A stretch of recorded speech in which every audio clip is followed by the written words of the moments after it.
boa tarde a todos. Vocês lembram que a gente está vendo os vermes cilíndricos, né? E a gente vai encerrar hoje com essa aula, que é justamente de ancilostomíase e estrongiloidíase.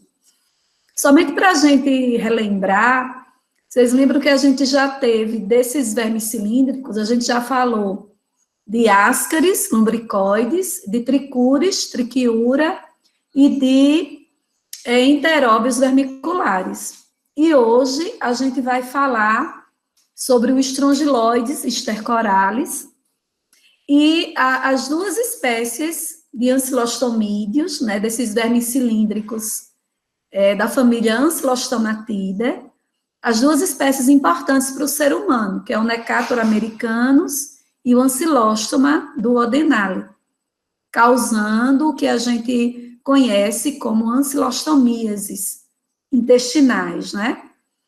Vocês lembram também que naquela aula que a gente viu de ectoparasitos, se eu não me engano, ectoparasitos 1, a gente falou sobre larva migras cutânea.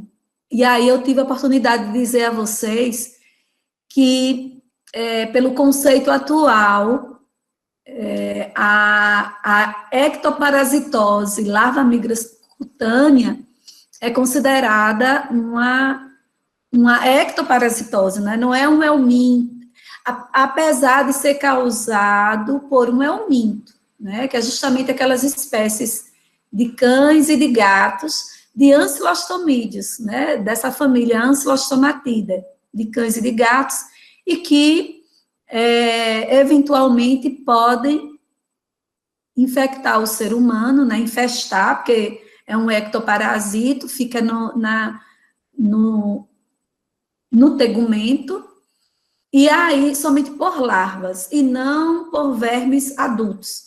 Essas larvas ficam migrando entre a derme e a epiderme, causando aquele quadro que a gente conhece como bicho geográfico, ou larva migras cutânea. Isso, vocês lembram, a gente falou lá na aula de ectoparasitoses.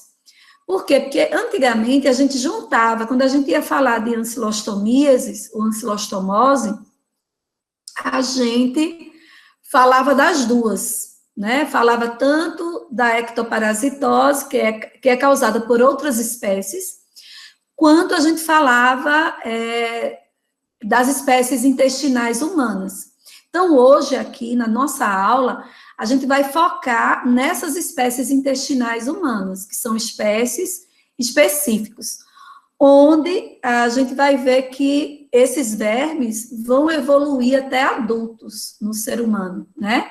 Que é justamente essas duas espécies que eu falei, o Necator americanus e o Ancylostoma duodenale, que são os representantes das ancilostomíases intestinais humanas, né? E depois a gente vai falar sobre o estrongiloides stercoralis, que não é um ancilostomatido, é outra família de verme, mas que vai determinar uma doença conhecida como estrongiloidíase, extremamente importante, principalmente quando existe algum quadro de imunodepressão. Né? A gente vai ver lá, quando a gente for ver a estrongiloidíase. Então, eu sou a professora Cláudia e participo lá do laboratório de parasitologia, do setor de parasitologia e patologia. Vamos lá. Então, aqui nesse primeiro slide, eu faço uma menção tanto aos ancilostomídeos, né? Essa espécie aqui, apresentando, observem, que são vermes cilíndricos, né? Isso aqui é um desenho esquemático de uma microscopia eletrônica, mostrando o verme cilíndrico e mostrando aqui a cápsula bucal. Né? Isso aqui é um desenho esquemático, e o outro é uma fêmea partenogenética, uma fêmea do estrongiloides stercoralis, na mucosa intestinal. Aqui sim é uma microscopia eletrônica, aqui não, aqui é um desenho só, uma pintura, onde na pintura do da representação para os ancilostomídeos, observem que ambos, né, tem o tegumento cilíndrico, e no caso dos ancilostomídeos vai apresentar uma cápsula bucal, a boca, ó, sempre aberta, né, que é característica desses vermes, com esses dentes. Aqui são dentes quitinizados mesmo, né? E a gente vai ver que a diferenciação das espécies, inclusive das espécies que causam larvamigras no ser humano, para essa espécie que vai causar ancilostomíase intestinal, é a presença desses dentes, né, e a quantidade desses dentes nessa cápsula bucal. E aqui, do outro lado, uma microscopia eletrônica, mostrando uma fêmea partenogenética. A gente vai ver que a grande maioria, né, desses vermes, desses helmintos, desses nematódios, eles vão ser de sexos separados, vão apresentar, claro, essa reprodução sexuada, mas tem algumas espécies, né, como essa, que a gente vai falar hoje, que é o Strongyloides stercoralis, que além da reprodução sexuada, vai ter também uma partenogênese, né, que vocês lembram lá do conceito da biologia. Partenogênese é quando a gente tem uma fêmea que produz descendentes férteis, né, não necessitando do macho. A gente vai ver que no ciclo do Strongyloides stercoralis tem uma passagem, né, as formas de vida têm uma passagem partenogenética. E aqui, nessa foto, tem justamente uma foto de uma fêmea partenogenética na mucosa intestinal. Mas vamos continuar. Então, como a gente está falando dos vermes, né, o célebre escritor Monteiro Lobato, ficou famosa essa frase dele: somos escravos dos vermes, né? Somos um país escravos dos vermes. Porque na figura dele, né, no personagem que ele idealizou, que é o Jeca Tatu, esse personagem sempre se apresentava cansado, né, sem vontade de fazer nada, sem vontade de trabalhar. E aí as pessoas ficavam chamando só esse personagem de preguiçoso. O Jeca Tatu é preguiçoso. Mas, na verdade, Monteiro Lobato, juntamente com os conhecimentos científicos da época, né, ele saiu em defesa do Jeca Tatu, dizendo que o Jeca não era preguiçoso, que, na verdade, o Jeca tinha vermes, né, e que isso por quê? Porque as verminoses intestinais, de uma forma geral, retira também um pouco esse tônus vital, né, do hospedeiro, né, a pessoa, devido aos sintomas que a gente vai mostrar aqui hoje, que a gente está falando desde quando a gente começou a falar de ascaris, né, de tricúris e enteróbios, e aí vocês viram as outras verminoses também, deixa a pessoa realmente debilitada, né, e sem vontade realmente de fazer nada. Então, na verdade, o brasileiro, né, ou as populações humanas que vivem nessas regiões onde a prevalência das verminoses são bem alta, essas populações têm essa debilidade, né, física e mental também. A gente viu que alguns vermes, como tricúris, até causam realmente um retardamento físico e mental em crianças, porque eles expoliam, né? Na verdade, eles são seres metazoários, né, que competem com o hospedeiro, no caso o homem, nos alimentos, né? Nessa disputa pelos nutrientes. E isso tudo vai gerar uma debilidade geral no ser humano, né? Então, Monteiro Lobato foi muito feliz quando ele falou essa frase, né? Somos escravos dos vermes. Infelizmente, a gente hoje fala que a gente ainda é escravo dos vermes, por conta da questão do saneamento básico, que não é adequado, né? A gente está no período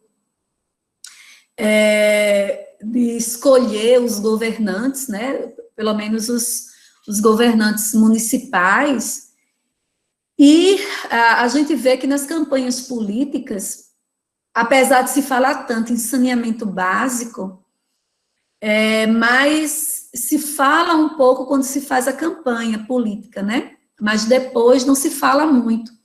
Inclusive, tem relatos históricos, né, de candidatos aqui mesmo, de Maceió, que preferiam construir praças, porque as praças públicas, apesar das praças serem importantes, mas as praças, as pessoas, os eleitores poderiam ver as praças, né? Então, aquela praça ali foi aquele determinado político que construiu. E teve um político desse aí no passado que falou isso mesmo: eu prefiro construir praças do que canos embaixo da terra, porque as praças as pessoas enxergam e os canos não, né? Então, infelizmente, essa é a mentalidade ainda que impera com relação a essa deficiência de saneamento básico, não só na nossa cidade, mas no nosso país como um todo, né? Então, por isso que continuamos escravos dos vermes.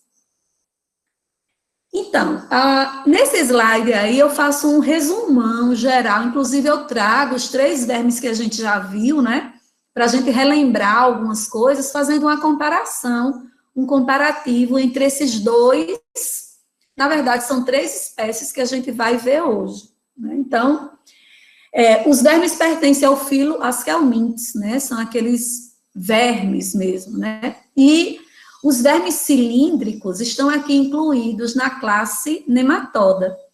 Essa classe é muito variada e a grande maioria das espécies se encontra no mar, né? Mas a gente tem aqui as principais espécies importantes na parasitologia.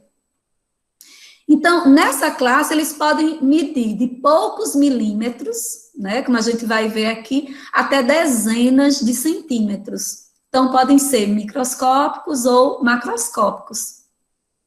Eles são dioicos, né, a grande maioria, as espécies parasitos são, e, geralmente, o macho vai ser menor do que a fêmea. Então, a gente está vendo isso desde o Diáscaris também, que é uma característica desse grupo. O sistema digestivo desse grupo é completo, né, iniciando numa boca. Eu até mostrei anteriormente um verme que fica com a boca aberta, que são os ancilostomídeos. Então, iniciando numa boca e terminando em um ânus, uma cloaca. E a característica também é que eles vão apresentar 5 estádios larvais. E aí você já lembra o que é estádio, que é diferente de estágio, né? Então, quando eu falo estágio de ovo, de larva, de adulto. E quando eu falo que no estágio de larva, ele vai apresentar 5 estádios. A diferenciação desses estádios é com relação ao crescimento, principalmente, dessas larvas. Então, a gente tem larva 1, larva 2, larva 3, larva 4 e larva 5. Que é justamente o embrião, né? A forma de embrião para poder se transformar depois, se diferenciar nos adultos. Então, aqui a gente tem esse tamanho desses adultos, aproximadamente, viu, gente? Para a gente fazer uma comparação, inclusive com os vermes que a gente vai ver hoje, nessa tabela. Então, vocês lembram que o Ascaris é o maior nematóda que a gente possa albergar como parasito. Então, e também existe uma diferenciação, eu falei na aula, com relação a esse tamanho, né? Que quanto menor o número de ascaris, maior a demanda vai ser por alimentos no intestino e maior ele vai se desenvolver, né? Então, por isso que o ascaris ele vai ter essa grande, vamos assim dizer, diversidade, né, de tamanhos.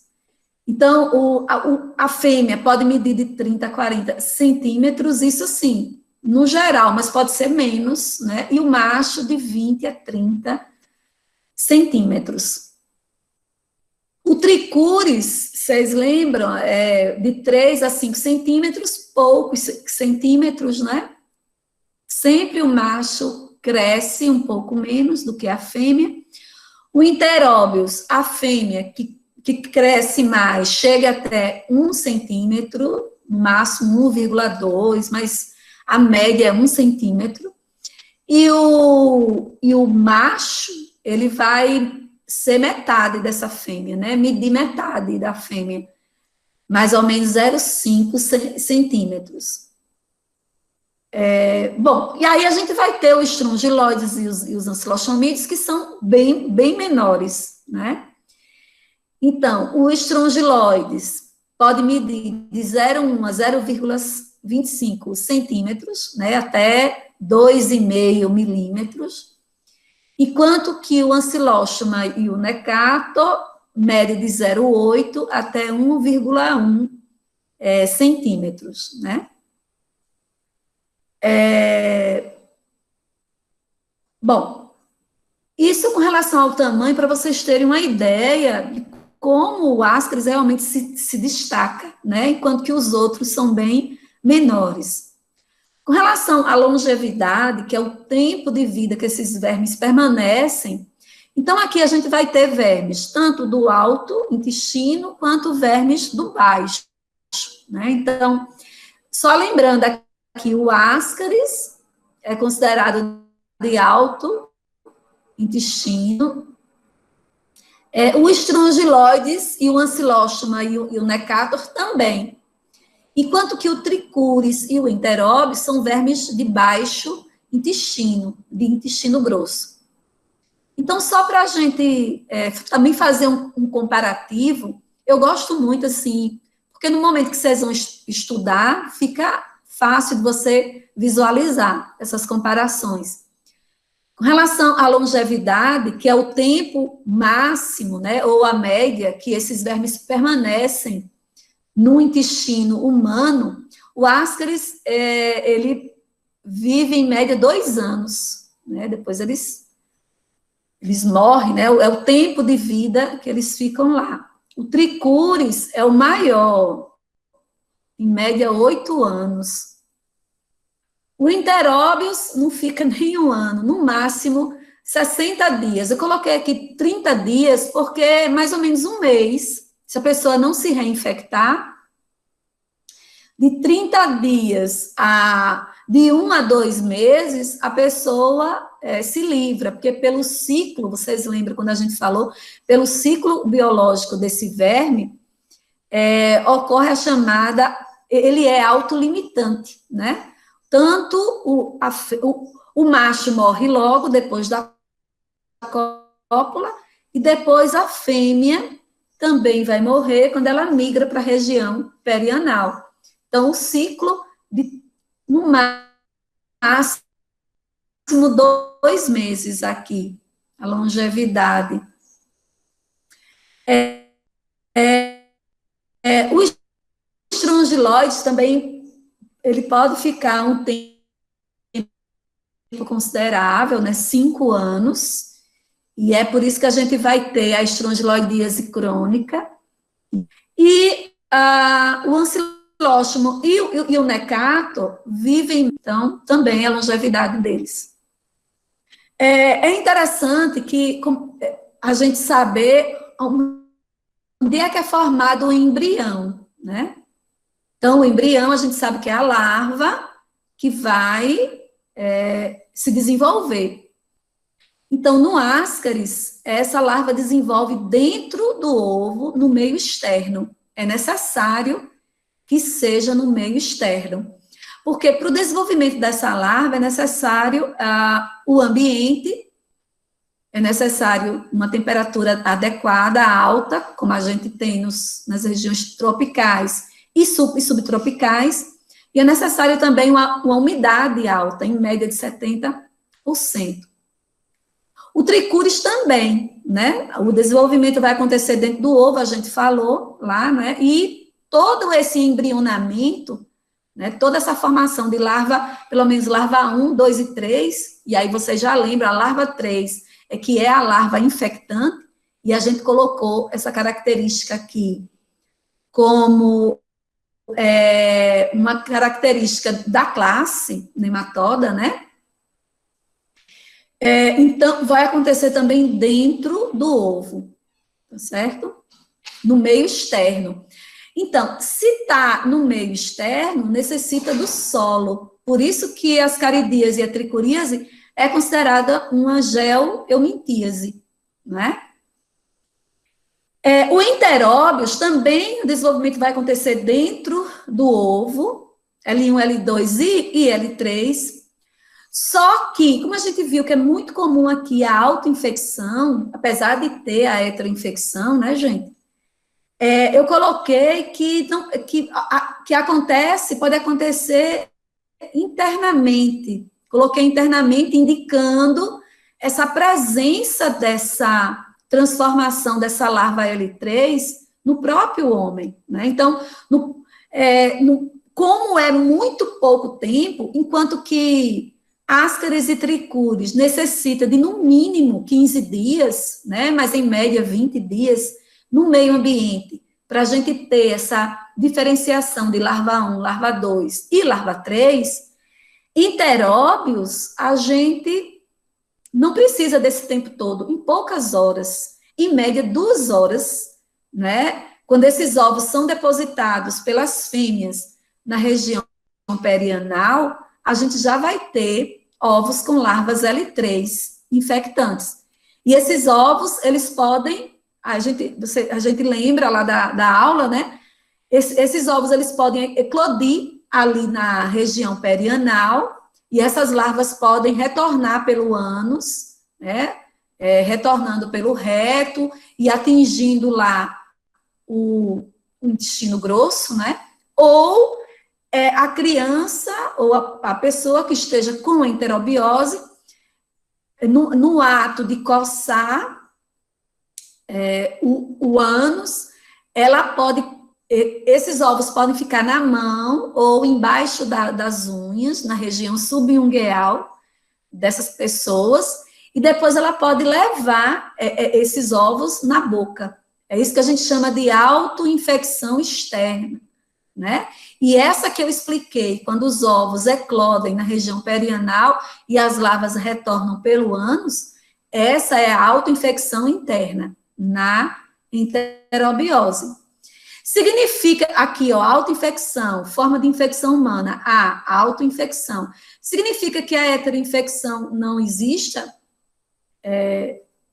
De forma alguma. A heteroinfecção existe também, né? Por quê? Porque esses ovos podem contaminar os ambientes, né? Os alimentos. Então, eu coloquei o interno aqui só para a gente lembrar que não precisa desse meio externo, desse tempo todo, 15 dias, para poder a larva se tornar infectante, viu? Bom, agora no caso do estrongiloides, aí a gente vai ter o seguinte, que o desenvolvimento das larvas 1, 2 e 3 vai acontecer fora do ovo. Não é que a fêmea não deposite o ovo, né? No caso, a fêmea partenogenética, ela tem um ovo lá. Só que, quando esse ovo está saindo dessa fêmea, olha que interessante, esse ovo já vai rompendo, eclodindo, liberando a larva 1, não é?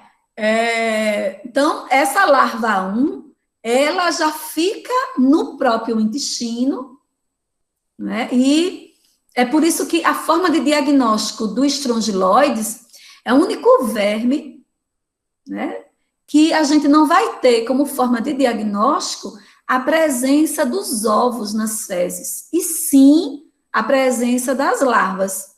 Porque assim que esse ovo vai saindo do útero da fêmea, ele já vai rompendo e liberando essa larva 1.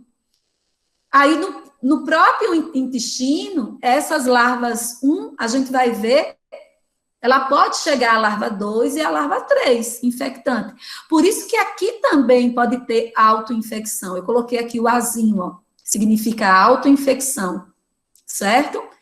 E também, claro, heteroinfecção, infecção do ambiente, quando o indivíduo pisa em solos contaminados com larvas.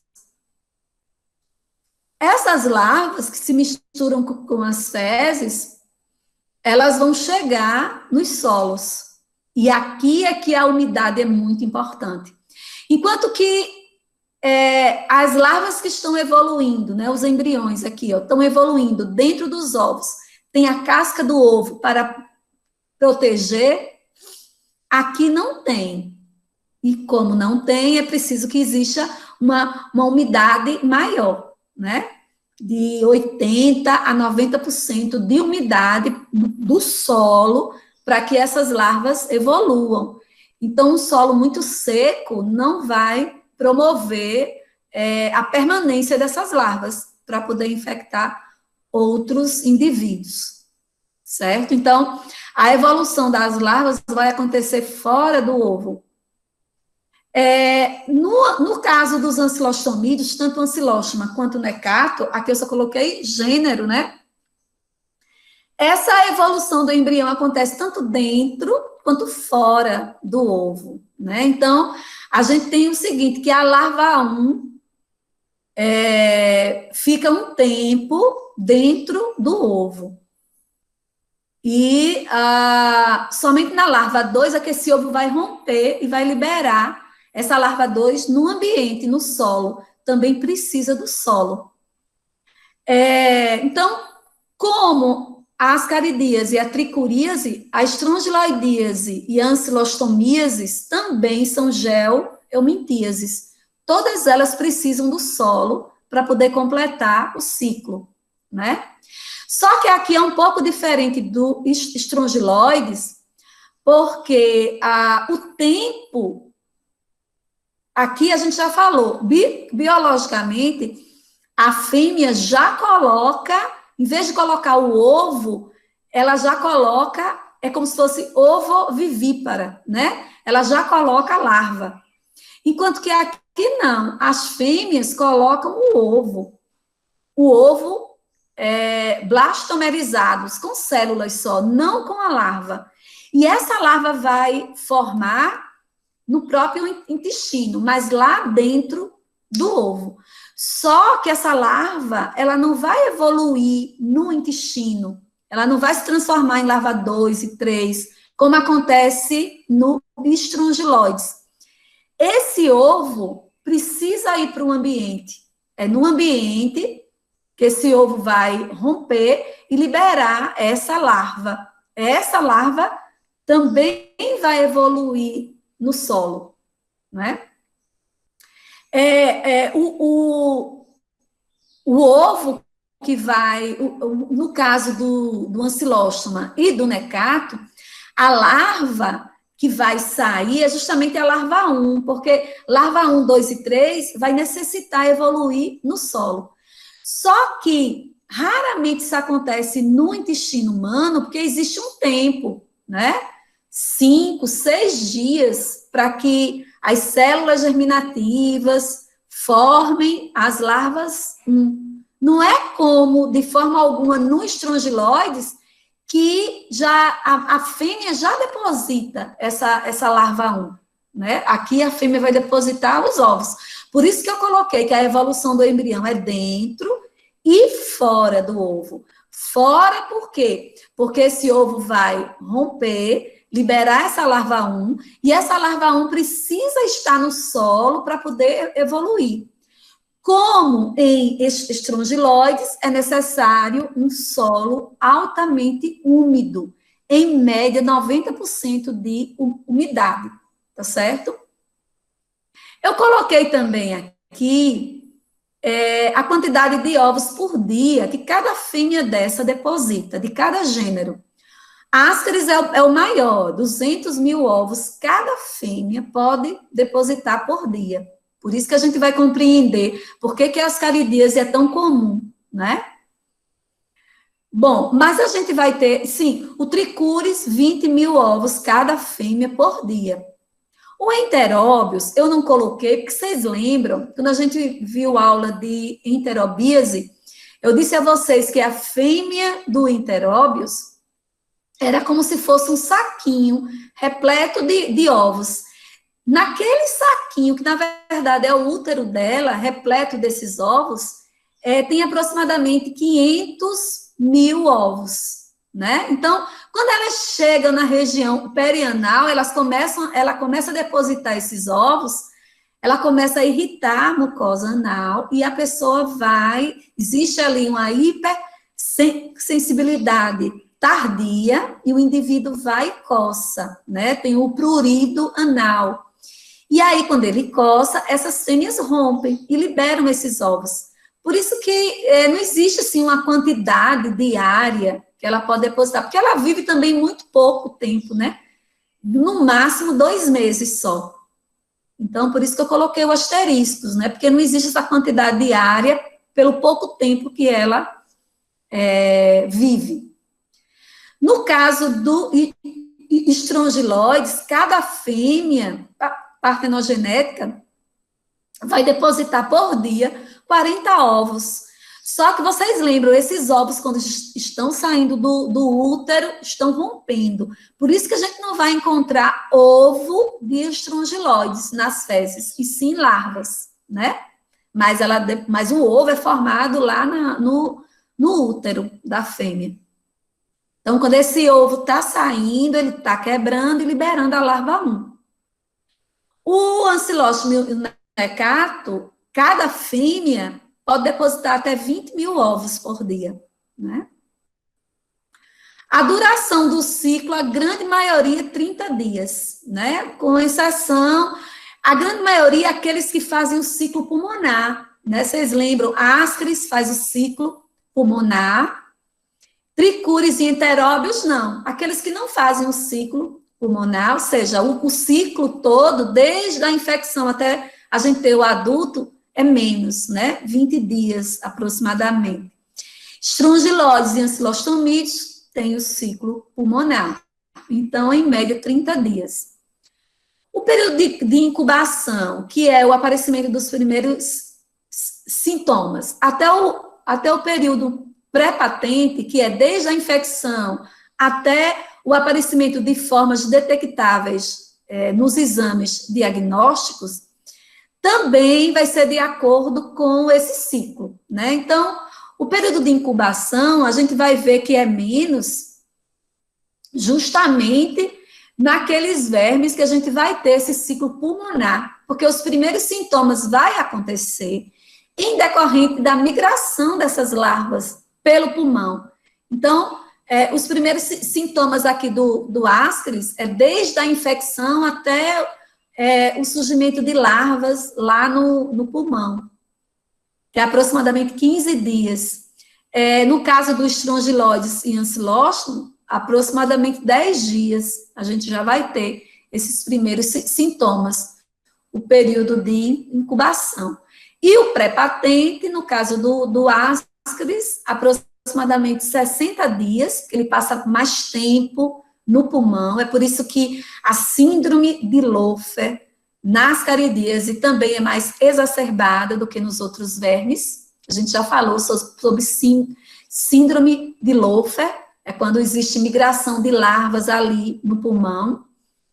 E no estrongiloides e no ancilóstoma e necato, a gente vai ter um período pré-patente de aproximadamente também 60 dias, no caso do ancilóstomo, e 30 dias no caso do estrongiloides, que é o aparecimento desde a infecção até formas detectáveis.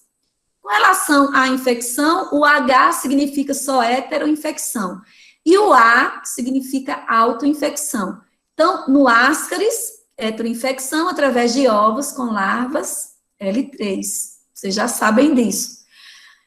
No tricúris também, heteroinfecção através de ovos com larvas L3. No enteróbios, heteroinfecção e autoinfecção. Vocês lembram que tem a interna e a externa, através de larvas L3. Ou com ovos ou com larvas aqui, né? No caso do enteróbios. No caso do estrongiloides, heteroinfecção, e a gente vai ver que tem autoinfecção por conta de uma característica biológica dessa espécie, que é justamente a partenogênese. Então, a gente vai ver que tanto tem autoinfecção interna também, quanto tem autoinfecção externa. E aqui a conceituação vai ser diferente da autoinfecção interna e externa na enterobíase. Porque na estrongiloidíase, a autoinfecção interna vai acontecer quando larvas advindas do ciclo direto, e a gente vai explicar como acontece esse ciclo, penetram diretamente na mucosa intestinal, né? No caso lá do alto intestino. E a autoinfecção externa, quando essas larvas conseguem chegar até a mucosa anal, e elas podem penetrar ali na mucosa anal. Né? Essas larvas também advindas do ciclo direto. Então, a gente vai ter também aqui tanto autoinfecção externa, porque a região perianal é considerada uma região externa. Na estrongiloidíase, a gente vai ter também esses dois tipos de autoinfecção.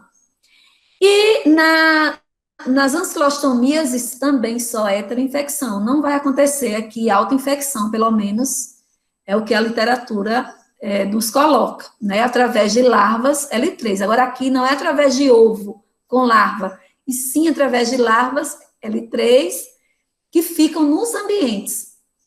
Essa infecção pode ser tanto através da pele, que a gente chama de infecção percutânea, quanto através da mucosa oral, quando a gente ingere algum líquido, algum alimento que tenha essas larvas L3 infectantes, certo? Então, esse quadro aqui é um resumão, um geralzão sobre esses vermes. E muita coisa do que eu vou falar nos slides posteriores, eu já introduzi aqui, tá certo? Então, esses vermes, tá aqui o mapa onde ocorre essa parte em vermelho, é onde acontecem as maiores prevalências dessas eumintíases intestinais. Então, justamente nessas áreas tropicais do globo, onde a gente tem temperaturas altas e onde a gente tem umidade alta, importantíssimo para esses ciclos no solo também, né? Então, vamos lá. Então, a gente vai começar a falar sobre a ancilostomíase, ou a necatorose. Então, a gente sabe, ou necatoríase, ose-íase é representativo de doença, né? Essa terminologia. Então, a ancilostomíase intestinal é causada no ser humano por uma espécie, que é uma ancilóstoma duodenale, né? E a necatoríase ou necatorose intestinal também é causada na espécie humana pelo Necator americanus. Nas áreas endêmicas, nas áreas hiperendêmicas do globo, acontecem as duas espécies. Mas aqui nas Américas, existem estudos que relatam que o Necator americanus é mais prevalente do que o ancilóstoma duodenale. O diagnóstico vai ser através da detecção de ovos desses vermes nas fezes humanas. E pela observação do ovo, ou até da larva, naquelas pessoas que podem apresentar constipação intestinal, ou seja, passar mais 5 dias sem defecar, aí dá tempo do ovo eclodir, do ovo com células germinativas, que a gente chama de blastômeros, evoluir essas células, formar a larva, começar a embrionar. E vocês lembram que nessas espécies, eu já falei, quando forma a larva 1 dentro do ovo, esse ovo eclode. Então, isso pode acontecer no próprio intestino humano. Isso é indicativo de que pode ter algum tipo de autoinfecção? Não, de forma alguma. Né? Só naquelas pessoas que sofrem de constipação intestinal, o popular prisão de ventre, é que poderá haver essa possibilidade da gente observar larvas L1, né, larvas de primeiro estádio, tanto de Necator americanus quanto de Ancylostoma do Odenale nas fezes. Eu estou falando isso por quê? Porque na microscopia óptica comum, quando a gente vai fazer o diagnóstico, pela observação só do ovo, não dá para a gente diferenciar se é Necator americanus ou se é Ancylostoma do Odenale, tá certo? E também pela observação da larva, né, caso seja esse caso de constipação. Então, são vermes que habitam aqui o alto intestino, né, aqui no intestino delgado. Como vocês estão vendo aqui, eles apresentam a boquinha aberta, ó, com esses dentes.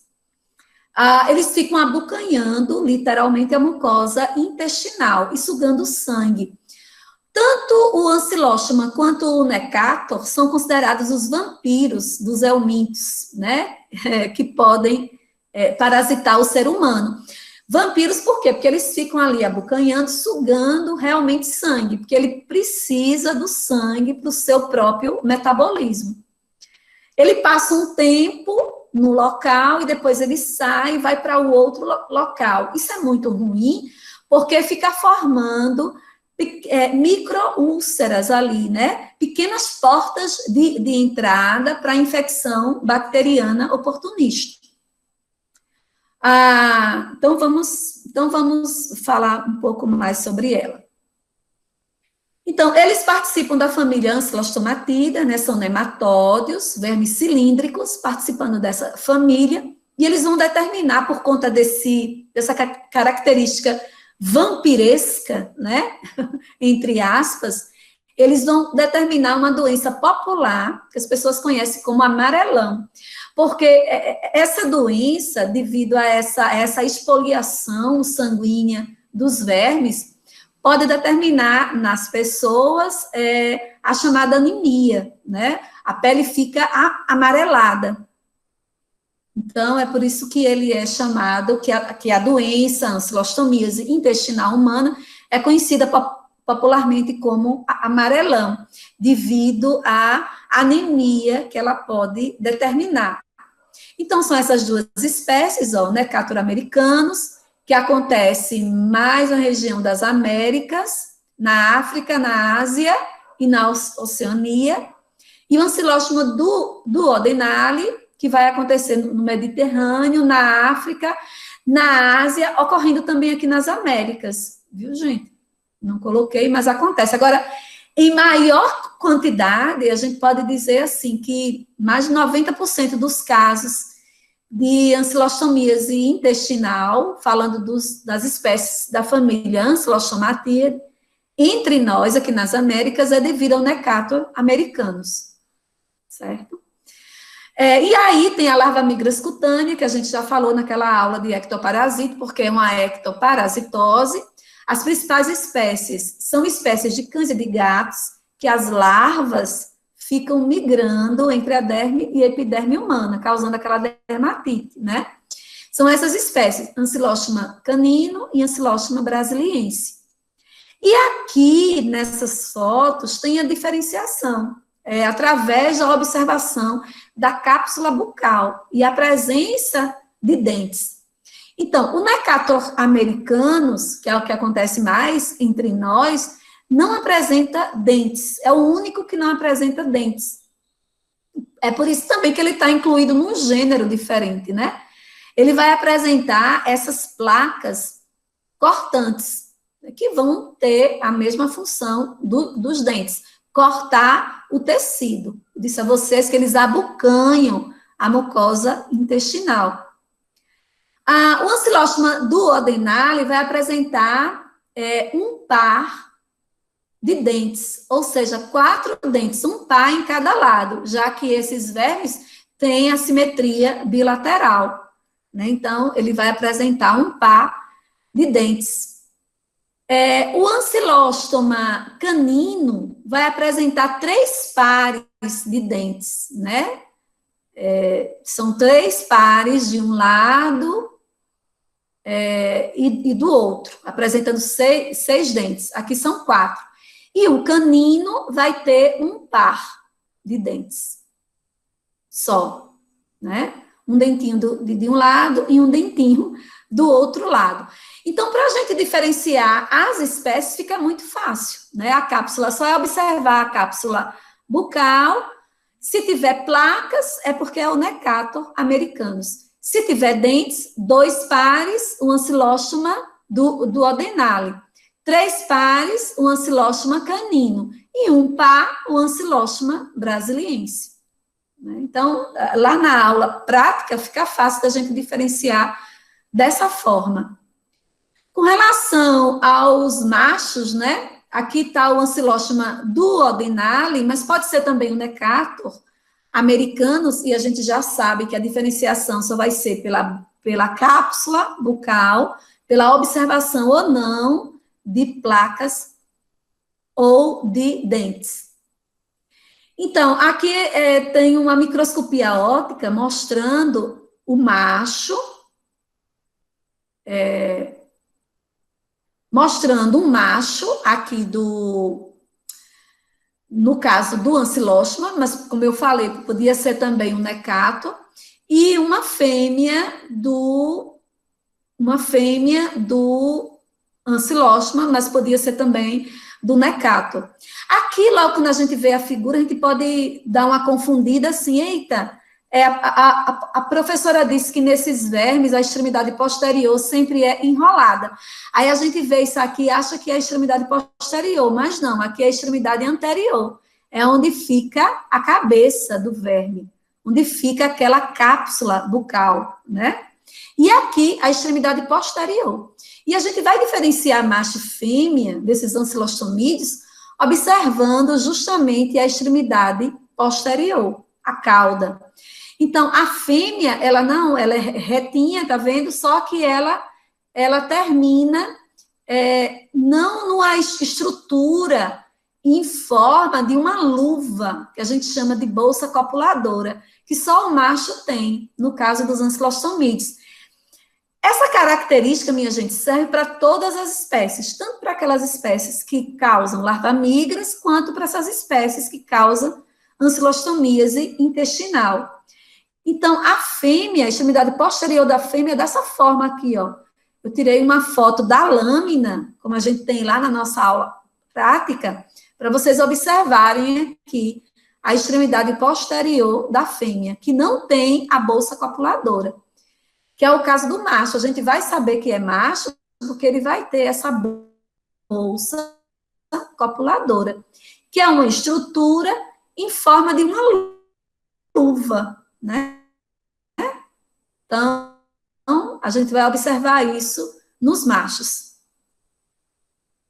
Com relação às outras formas de vida, a gente vai ter que os ancilostomídeos vai apresentar larvas e o ovo, né? Lembrando que eu já falei com vocês, a gente não diferencia espécie.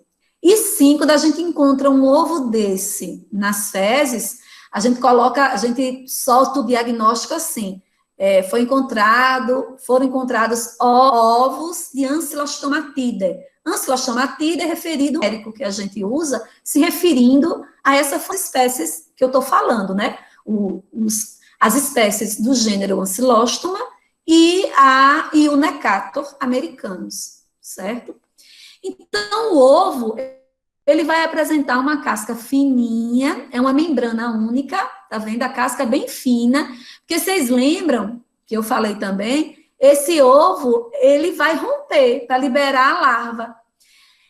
Dentro desse ovo, quando a fêmea deposita esse ovo, deposita com esses aglomerados de células, que a gente chama de blastômeros. Esses blastômeros se unem para formar a larva, o primeiro embrião, a larva 1. Porque, vocês lembram, esse ovo precisa chegar no meio externo e essa casca que é fininha, lá no meio externo, vai lá e rompe para liberar a larva 1. Aí eu disse também a vocês, isso pode acontecer no próprio intestino humano? Pode, mas isso não é sinônimo de autoinfecção. Isso acontece raramente nos casos de constipação intestinal, de fezes velhas, né? E aí demora muito tempo, 5, 6 dias, e aí esse ovo, que tem a casca muito fina, pode romper e liberar essa larva 1. Mas a evolução só vai acontecer no meio externo, não vai acontecer lá no intestino humano, tá certo? Bom, então a gente vai ter o ovo com blastômeros, a presença de blastômeros ou larvas. Então, no diagnóstico, a gente poderá ver o ovo dessa forma ou dessa forma, ou o ovo blastomerizado ou o ovo larvado. E lá dentro do ovo vai ser formado, como a gente já falou também, a larva 1 e a larva 1, né? A larva 2 não, a larva 2 é fora do ovo.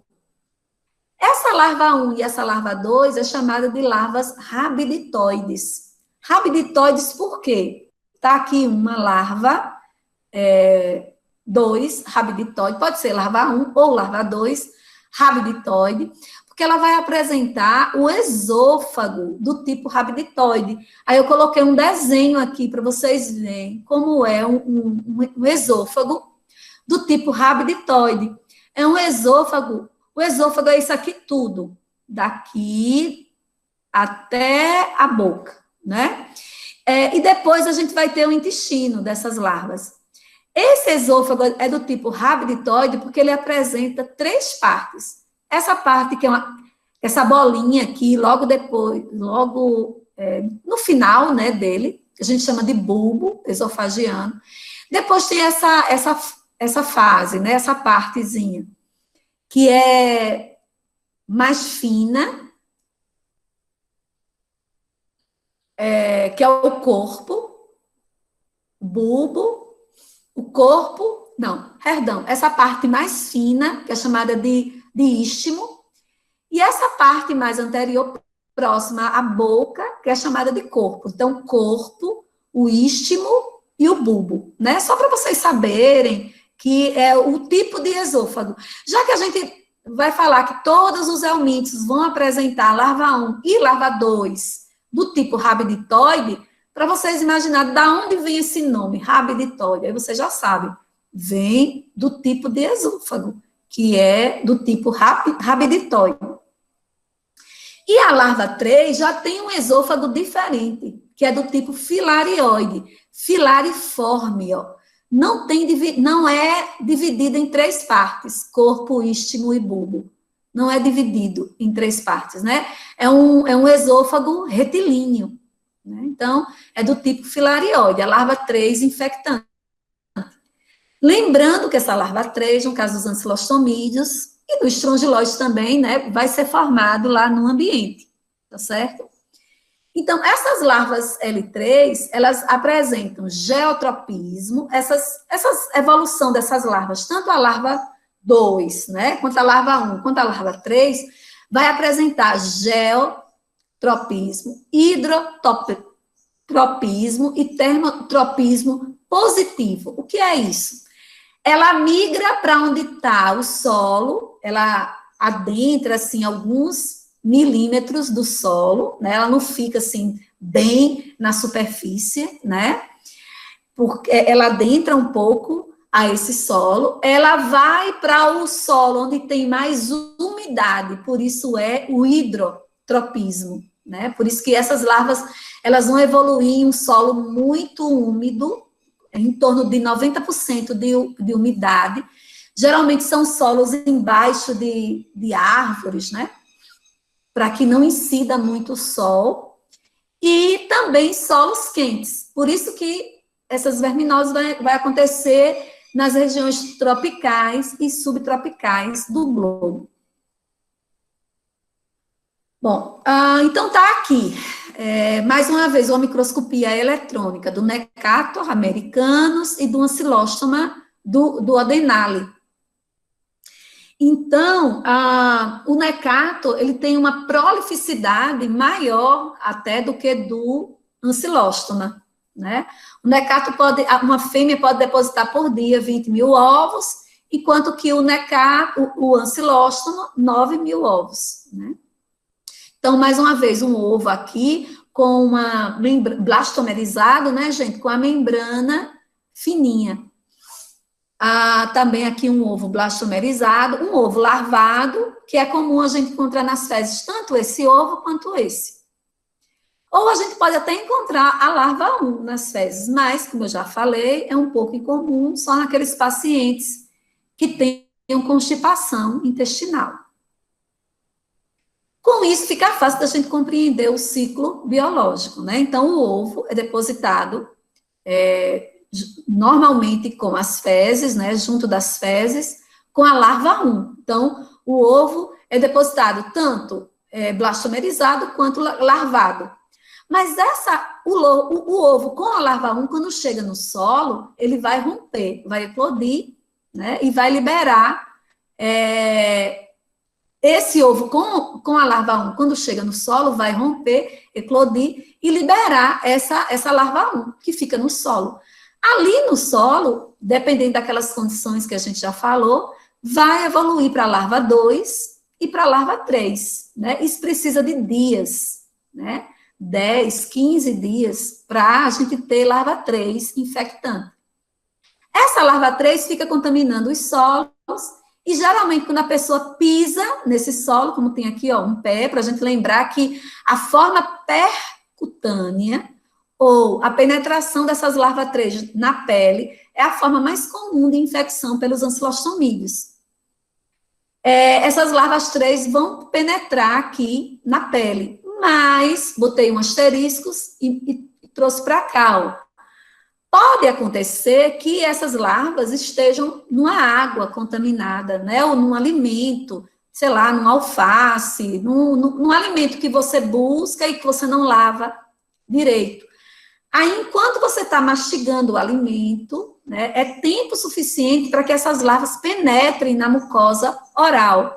Se você deglutir essas larvas, o suco gástrico tem a capacidade de matar as larvas 3, mas pode acontecer uma forma de infecção porque elas podem penetrar na mucosa oral e tanto quando ela penetra na pele íntegra ou na mucosa oral, o objetivo dessas larvas é atingir a circulação sanguínea humana, dessas larvas 3. E aí elas vão para a circulação sanguínea e vão para a pequena circulação. Faz aquele ciclo migratório que a gente já explicou quando a gente falou do ciclo do Ascaris. Vocês lembram daquele slide que eu mostrei, daquele ciclo do Ascaris, mostrando a passagem das larvas. Então, o objetivo dessas larvas 3, dos ancilostomídeos, é atingir o pulmão, porque lá elas vão se diferenciar em larva 4. Né?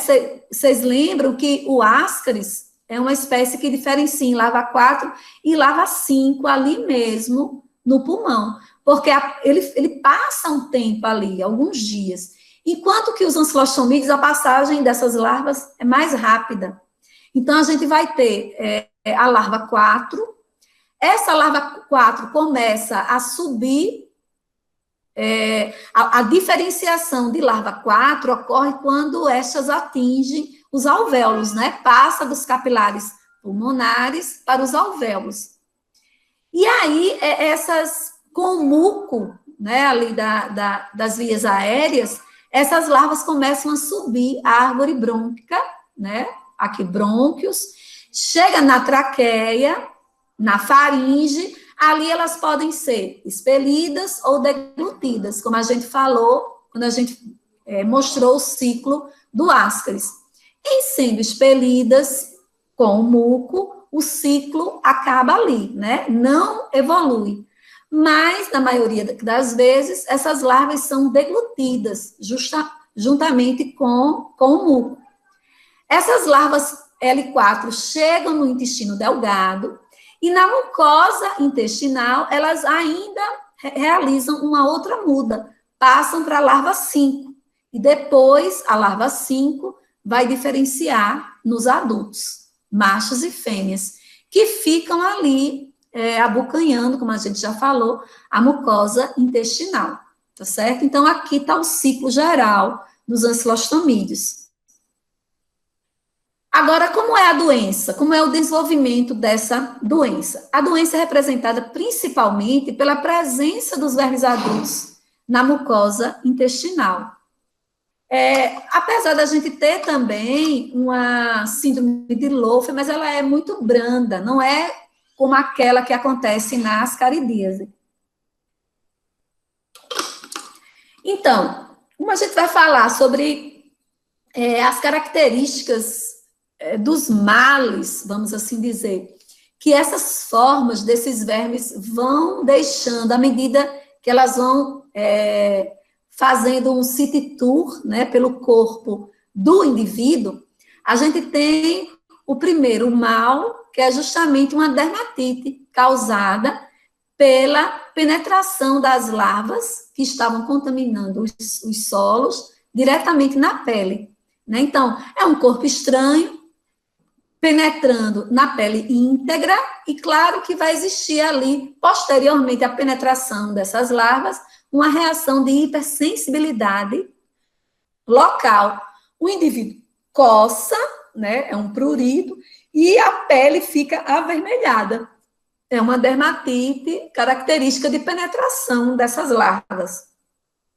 Quando essas larvas chegam no pulmão, estão ali migrando e se diferenciando, né? Eu disse a vocês, ocorre diferenciação de larva 3 para larva 4, vai existir a gente sabe, né? O ciclo de Loss, que é justamente todos aqueles vermes que realizam essa migração pelo pulmão, e vai existir ali o início de sinais e sintomas característicos, né? Pela migração dessas larvas, representado principalmente por tosse, febre e eosinofilia.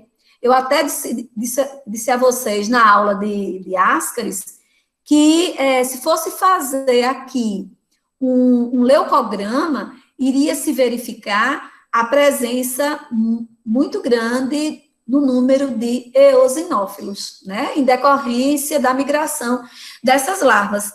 E essa eosinofilia, ela é alta, mesmo que tenha poucas ou muitas larvas, né? Por isso que, às vezes, um paciente que não apresenta nenhum tipo de sintoma aparente e que no exame, no leucograma, é verificado uma eosinofilia, é por isso que a primeira suspeita é justamente da migração de larvas de helmintos pelo pulmão, né? Porque essa eosinofilia é característica. Bom, daí a gente vai ter, né? Que a gente chama esses sinais e sintomas, a gente chama em conjunto de síndrome de Loeffler. Só que, mais uma vez, eu repito, é mais brando do que nas ascaridíase. A gente vai ter também, pela presença desses adultos, lesão na mucosa. Aqui vocês estão vendo uma lâmina, né, mostrando um corte de um verme, ó, abocanhando essa mucosa, a mucosa intestinal. Ele passa aqui vários meses sugando sangue de um mesmo local, mas como ele vive 1, 2 ou até 3 anos, ele pode sair daqui e ir para outro local várias vezes. Isso é muito ruim, né? Porque você vai ter ali portas de entrada para infecção bacteriana oportunista. E também, assim, microsangramentos, né? Então, às vezes, quando se faz um exame que a gente chama de sangue oculto nas fezes, é verificado a presença de sangue antigo, velho, né? Que não é advindo justamente do alto intestino, né? Sangue escuro, e isso pode estar associado com ancilostomose. É feito mais esse exame para a detecção de algum tipo de tumor, né, maligno no intestino. Mas esse exame positivo também no caso dos ancilostomídeos. É importante a gente saber, né? Devido a essa dinâmica dos vermes de estar mudando de local, tá certo? Então, é desse jeito que eles ficam.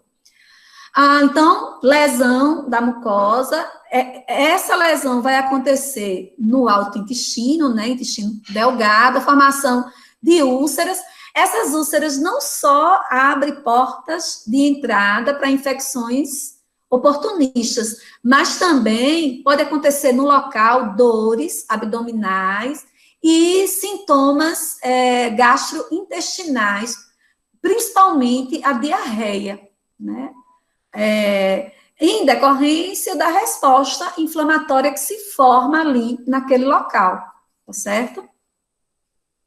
Então, geralmente são dores assim, que o paciente vai reclamar no pé da barriga, né? Que é justamente ali no iniciozinho do intestino delgado. Agora, a gravidade maior da presença desses adultos é quando a gente tem uma infecção muito grande, né? A presença de uma grande quantidade de adultos, e se for em crianças, mais grave ainda. Isso pode determinar a instalação de uma anemia característica da ancilostomose, que a gente chama de anemia microcítica e hipocrômica. Por que a gente chama de microcítica? Micro, porque quando se vai fazer o exame de sangue para ver a alteração nas hemácias, né, se verifica que essas hemácias estão pequenas. E hipocrômica, elas estão pouco coradas. Isso também pode ser visto em algum diagnóstico de câncer, né,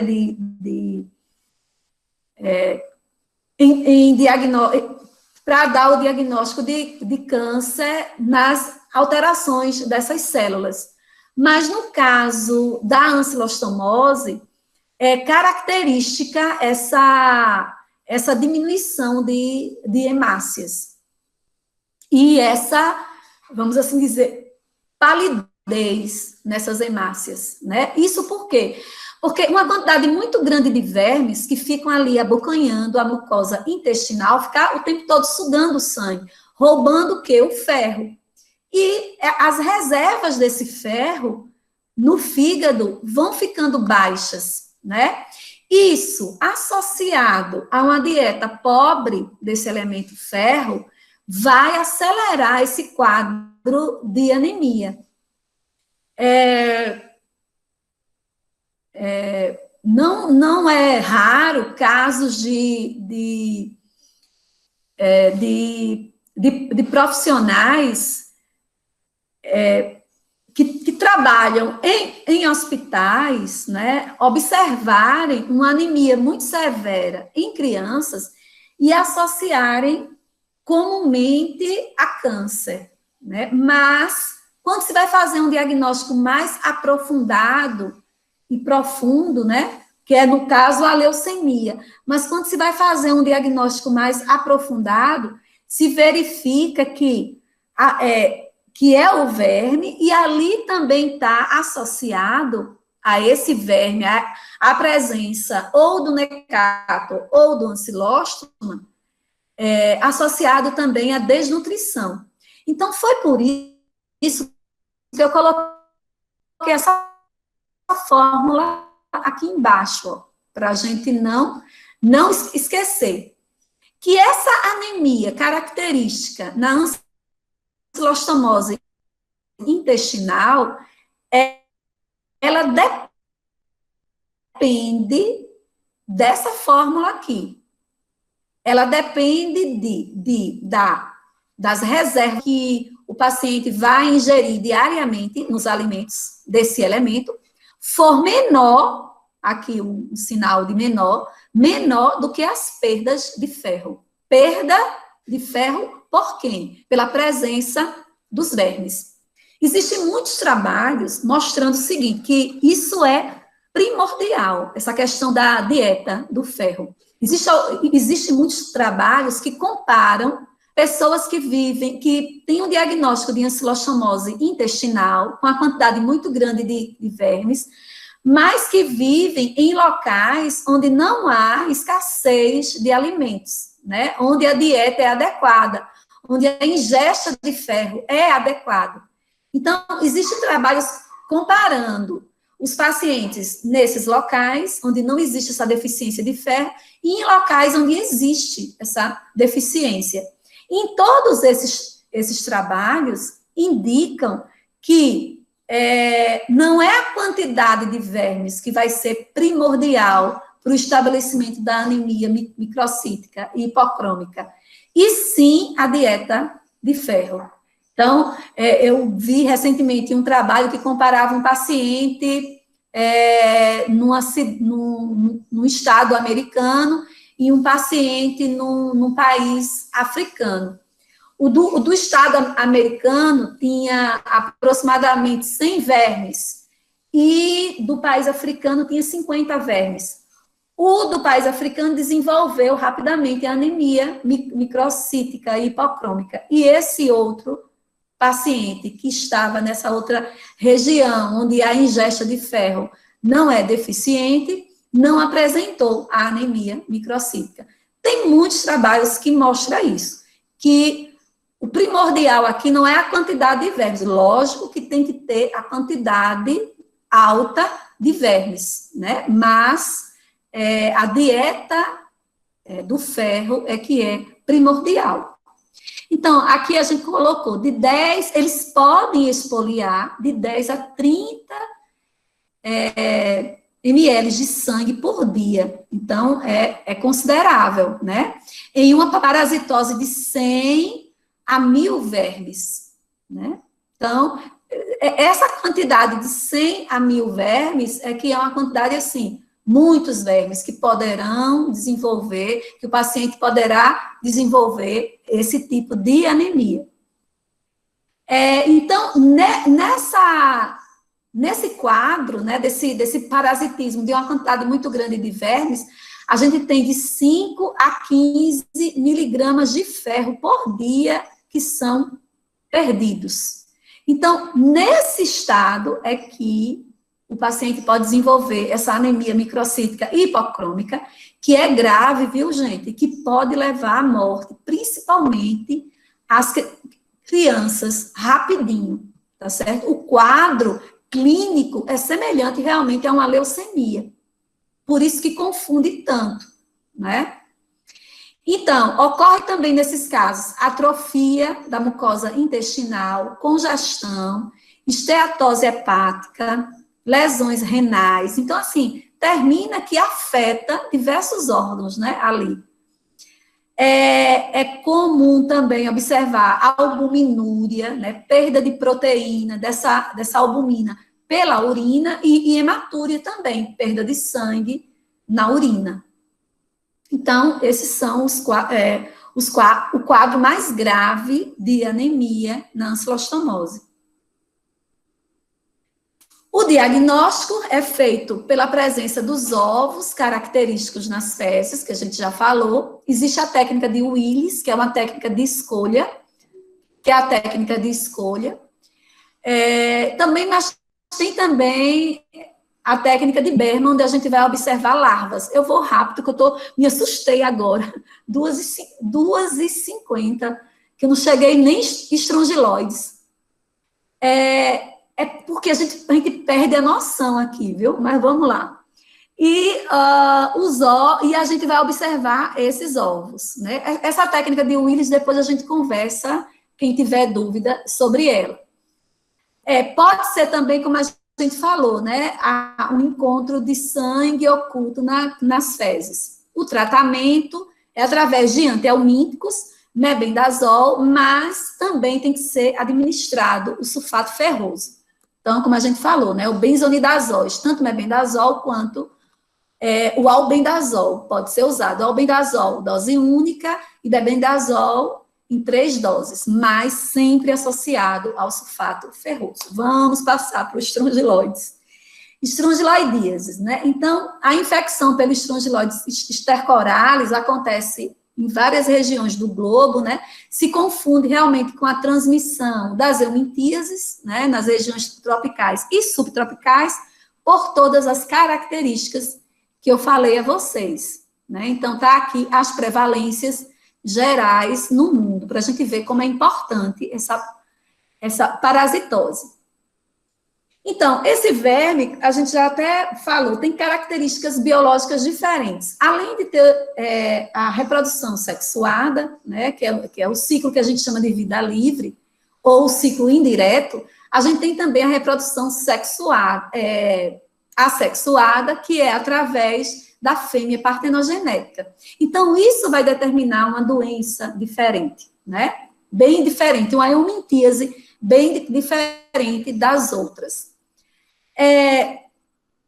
Pode determinar autoinfecção, esses vermes podem viver durante muitos anos, mas o indivíduo ele pode se autoinfectar, né? Isso vai determinar uma doença crônica. Um paciente que apresenta estrongiloidíase por muitos anos, porque aqueles vermes mais velhos morrem, mas como ele está sempre se autoinfectando, devido ao ciclo direto, né? Que a gente vai falar sobre ele pode desenvolver essa doença crônica durante muitos anos, né? Então, isso também é uma característica desse aumento. E agora, a grande gravidade é justamente esse quadro que ele pode determinar em indivíduos imunodeprimidos, que é a chamada doença disseminada, que é a presença de larvas desses helmintos em vários órgãos, né? Já que essas larvas ficam na circulação. Então, quando você tem uma quantidade muito grande, essas larvas podem migrar para órgãos importantes, como o cérebro. Então, isso é a doença disseminada. Então, esses imunodeprimidos, eu até coloquei aqui alguns exemplos. O uso de corticosteroide, a gente sabe que esse tipo de medicação deprime o sistema imune. Presença de HIV, né, também deprime. Presença de neoplasias, quem se submeteu a transplantes. Os nefropatas crônicos, desnutrição, quem tem, alcoolismo crônico, lúpus, entre outras enfermidades que deprimem o sistema imune. É por esse motivo, gente, que o Strongyloides stercoralis está sendo, assim, muito falado ultimamente, né, no meio científico, porque ele realmente é o verme que vai ser extremamente importante quando ocorre a associação a essas doenças imunodepressoras. Então, tá aqui, ele tem um ciclo muito bonito, muito amplo, né, que é a fêmea partenogenética. Essa fêmea, para a gente já ir compreendendo o ciclo, apresenta 3 cromossomos, né, e ela é a forma parasitária.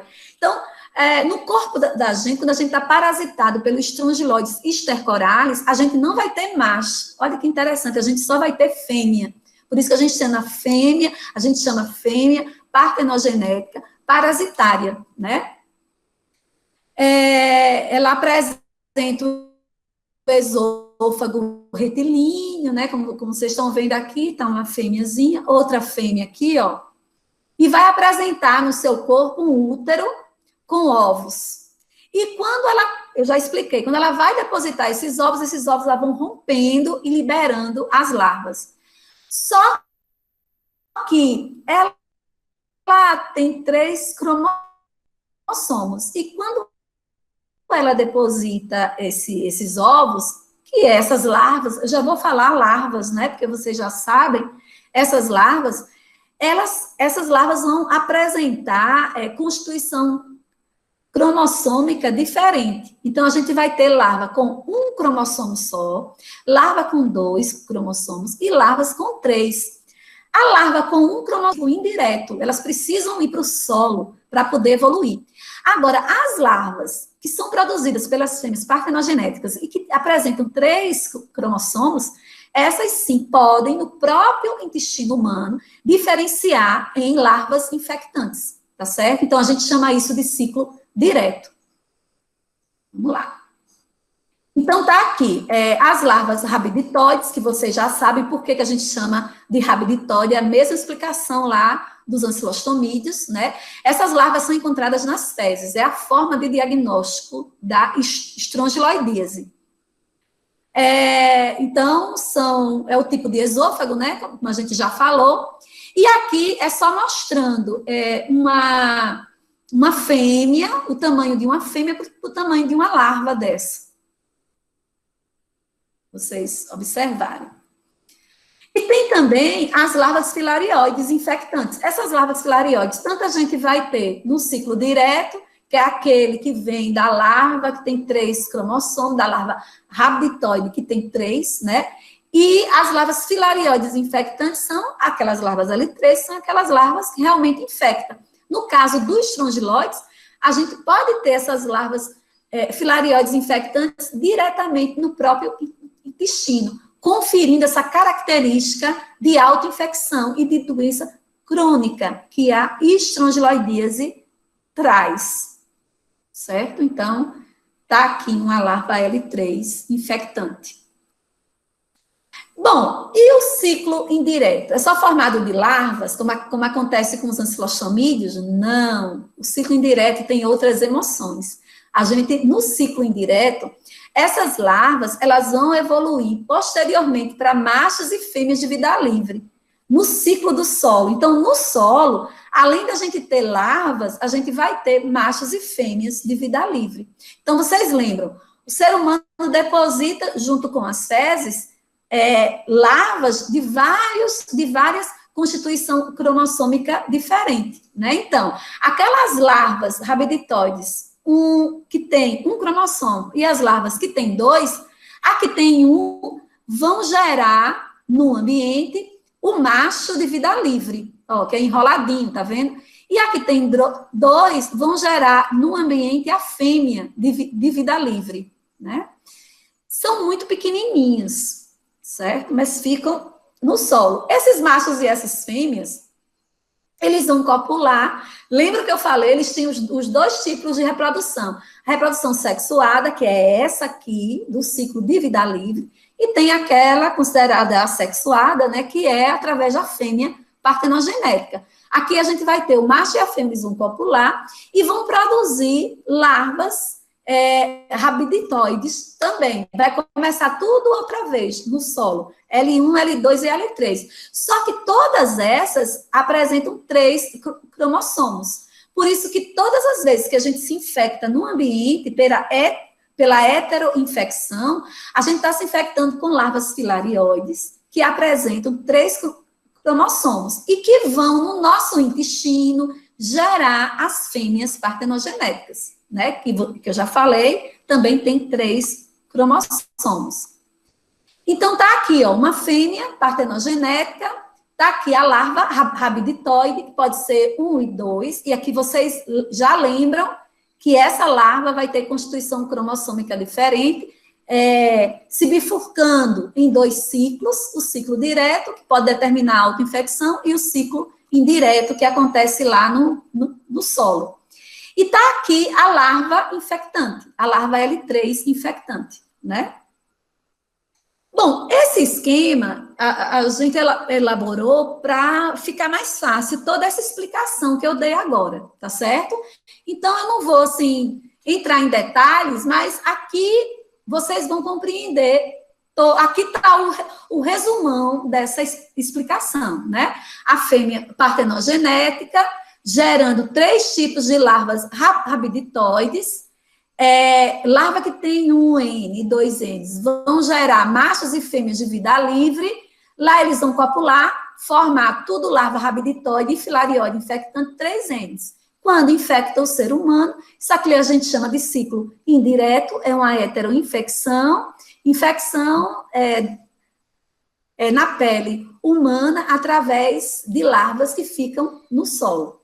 E aqui o ciclo direto, que pode acontecer tanto no solo, quando essas larvas são eliminadas, né, logo, ou, como acontece comumente, no próprio intestino, né? As larvas rabiditóides são produzidas pelas fêmeas partenogenéticas 300, formam as larvas filarioides infectantes, que a gente chama de ciclo direto, infecção pela pele, se essas larvas estiverem no solo, ou, mais comumente, infecção na mucosa, que são as larvas no intestino. Isso é que gera autoinfecção e que dá a característica crônica da parasitose, né? Então, ela é interna quando ocorre na mucosa do intestino. E ela é externa, até falei isso no começo da aula, quando acontece na mucosa do ânus, né? Às vezes vem o bolo fecal e ali, antes de ser eliminada, essas larvas penetram ali na mucosa do ânus. Aí a gente chama de infecção externa. Aqui para ficar bem explicadinho, porque eu acho muito bonito esse ciclo, né, e belo, e os alunos geralmente acham ruim, a professora é muito grande e tal. Aí eu coloquei mais um resumo, um slide, mais um resumo, com todo o ciclo, tanto de tudo o que acontece na circulação, que eu já falei, como tudo que acontece no solo, né? Então, e o tipo de transmissão, para a gente não esquecer.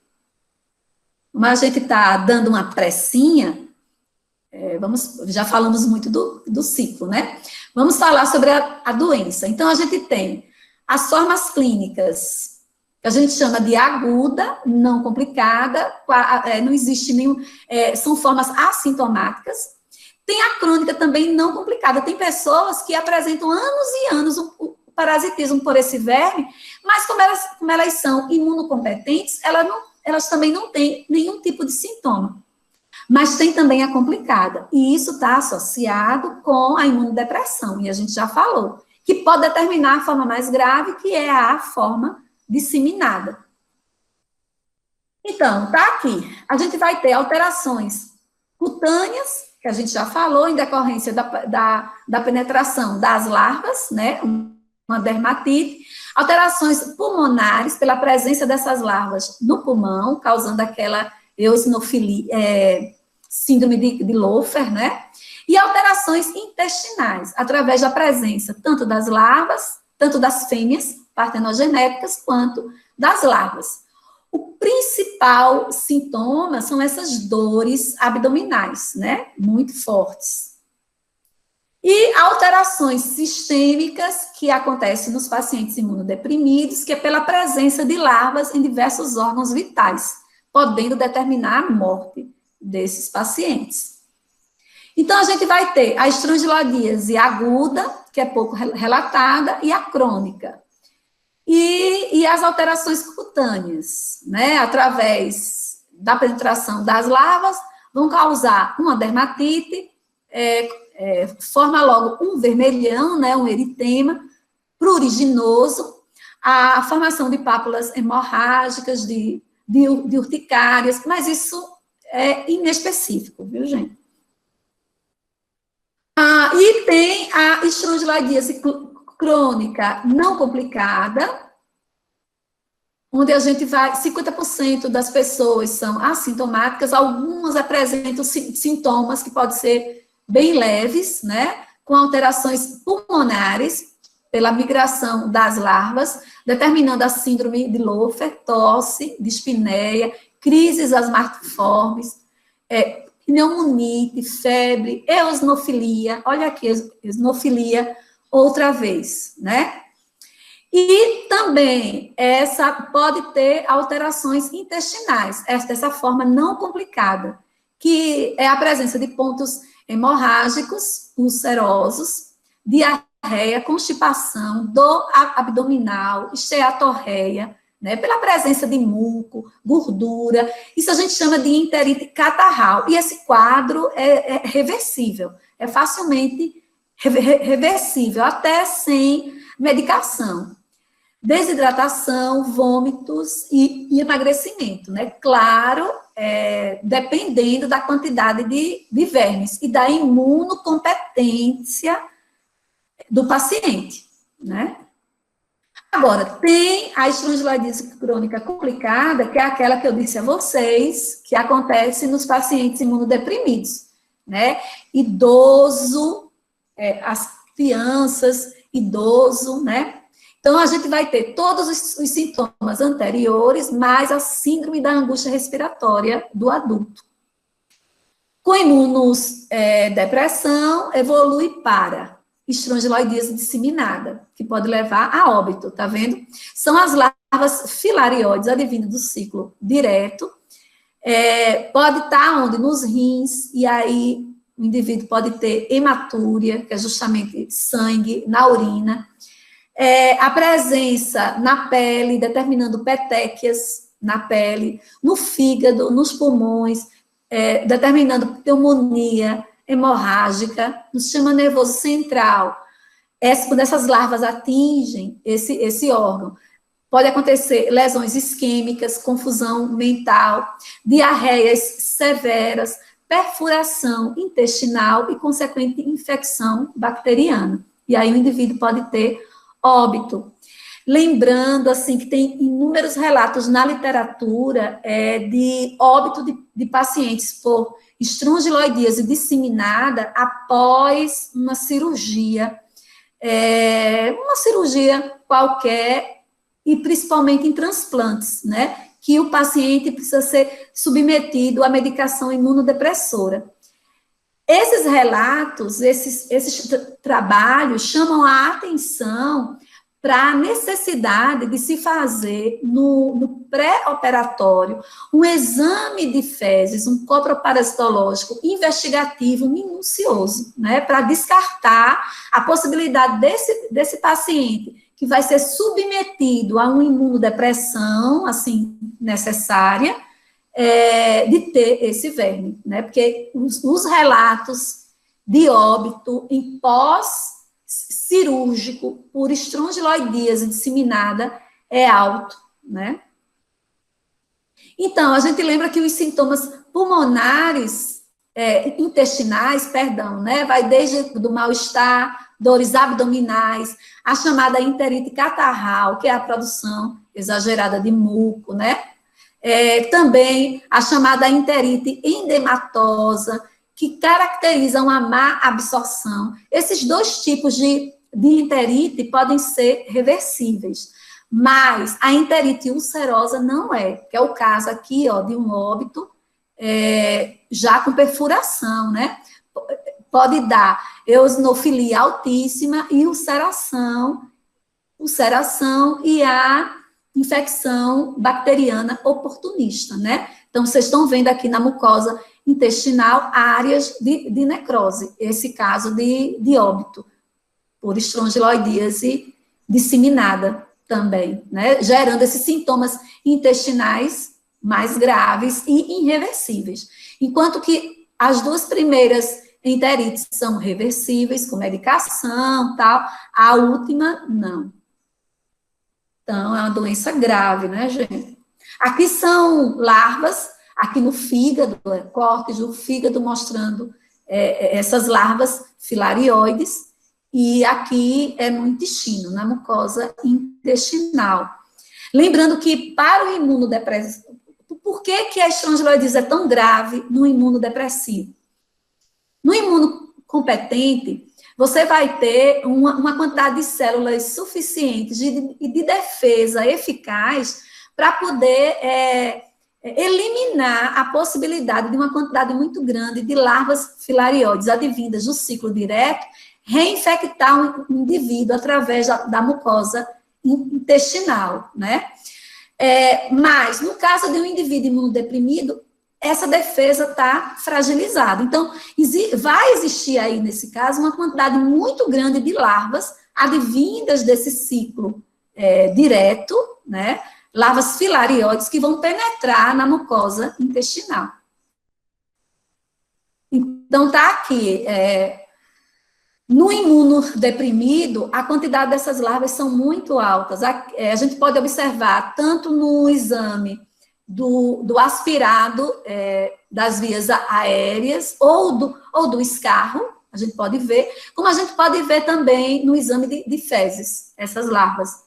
Está aqui larvas sem ser coradas, e aqui larva corada pelo Lugol, que é um corante que a gente usa no laboratório para a gente visualizar melhor e identificar corretamente essas larvas. O diagnóstico é semelhante ao que a gente viu para os ancilostomídeos, só que aqui a gente só vai usar técnicas para buscar larvas específicas. É por isso que no pré-operatório é tão importante se solicitar do laboratório um exame específico para detecção do estrongiloides, porque a técnica geral para ovos, às vezes, essa técnica geral é inespecífica. Específica é justamente a técnica de Berman ou Rugai, que detecta larvas nas fezes, né? É o chamado hidro- e termotropismo positivo das larvas. Gente, para quem vai solicitar esse exame, é extremamente importante que você coloque que a suspeita é o estrongiloides, né? Que você quer que pesquise o estrongiloides. Porque no laboratório, o pessoal sabe que tem que entregar o pote coletor sem o formol a 5%. Né? Que o tipo de conservação das fezes nesse exame precisa ser conservação somente resfriamento. Não pode colocar nenhuma substância química, porque se colocar, mata as larvas. E matando as larvas, a técnica que vai ser usada, que é uma técnica que depende das larvas vivas, porque essas larvas vivas vão migrar para onde está a água e para onde está a água morna. Por isso que nesse exame a gente esquenta a água. É por isso que é muito importante que se solicite indicando a suspeita. Seria mais interessante ainda, quando vocês forem solicitar e a suspeita for estrongiloides, você colocar o nome da técnica que você quer. No caso, a técnica de Berman Moraes ou a técnica de Rugai, que é uma técnica específica para larvas. No caso de um paciente que vai se submeter a uma cirurgia, essa técnica é imprescindível que se faça, que é a técnica mais específica para o encontro de larvas. Então, está aqui, mais uma vez, larvas encontradas nos exames parasitológicos. E aqui algumas diferenças, porque às vezes, no caso dos ancilostomídeos, e naqueles pacientes que passam muitos dias sem defecar, às vezes, aquele ovo, vocês sabem que quando é formada a larva 1 nos ancilostomídeos, o ovo vai e eclode. E, às vezes, no exame de fezes, a gente pode achar as duas larvas, tanto larvas de ancilostomídeos quanto de estrongiloides. Mas o comum é a gente encontrar somente larvas de estrongiloides. Mas quando a gente encontra as duas, a gente precisa, no laboratório, diferenciar pela cápsula bucal, aqui ancilostomídeos e aqui estrongiloides. E quando a gente cora com o Lugol, pelo tamanho do esôfago, né, que é quase do mesmo tamanho do resto do intestino. A gente vê aqui essa diferenciação para as larvas de ancilostomídeos. No caso das larvas filarioides, se a gente for examinar um solo, né, a gente pode diferenciar pelo tipo de cauda. Se essa cauda, isso das larvas, viu, gente, for afilada, é porque é um ancilostomídeo. Se essa cauda for truncada, né, ou seja, ela vai afilando, chega aqui, ela para, é larva filarioide de estrongiloides. Bom, o tratamento é feito pela ivermectina e o tiabendazol também, né? O tiabendazol é um antihelmíntico muito usado, mas para estrongiloides, naqueles casos de estrongiloidíase, de suspeita, pelo menos, de estrongiloidíase mais grave, é administrado também ivermectina, principalmente pela infecção bacteriana, né? Eu acho que no final. Bom, aqui a gente vai falar de condições ambientais, né, para a gente, aquelas condições primordiais para a gente adquirir esse tipo de verminose, tanto ancilostomídeos quanto estrongiloides, onde a gente viu a infecção é por larvas. Baixas condições sanitárias, que a gente falou no começo, e o fato, a gente pode chamar de um fator de risco predisponente à infecção por esses vermes, né? Que é o andar descalço nesses ambientes. Então, isso vai promover essa heteroinfecção. Estou falando também desde o começo sobre a importância epidemiológica do solo, da temperatura e da umidade, principalmente para essas verminoses, né? E a profilaxia, tanto para as duas, a gente pode fazer melhorando os hábitos de higiene, calçando, aqui é uma figura de um livro de história de Monteiro Lobato, mostrando todo mundo com bota, até os patos e as galinhas, né? Os animais, ó. Então, por quê? Porque uma das medidas profiláticas importantes para essas verminoses, onde a transmissão através de larvas, é a utilização de calçados, né? E aumentar os hábitos higiênicos. Claro, e educação sanitária. Aff, Maria, 15 e 18 aqui, 15 e 20. Então, é isso, minha gente. Obrigado mais uma vez. Eu acho que com essa aula a gente encerra a minha participação, não muito especial, nesse módulo, né? Peço desculpas por esse momento diferente, mas saibam que a gente se esforçou, né? O máximo. Ficando aí com essa frase do Guimarães Rosa, que eu gosto muito, a vida é assim, esquenta, esfria, aperta, daí afrouxa, sossega e depois desinquieta. O que ela quer da gente é coragem, né? Então, que a gente tenha coragem diariamente para a gente enfrentar as nossas dificuldades. Boa tarde.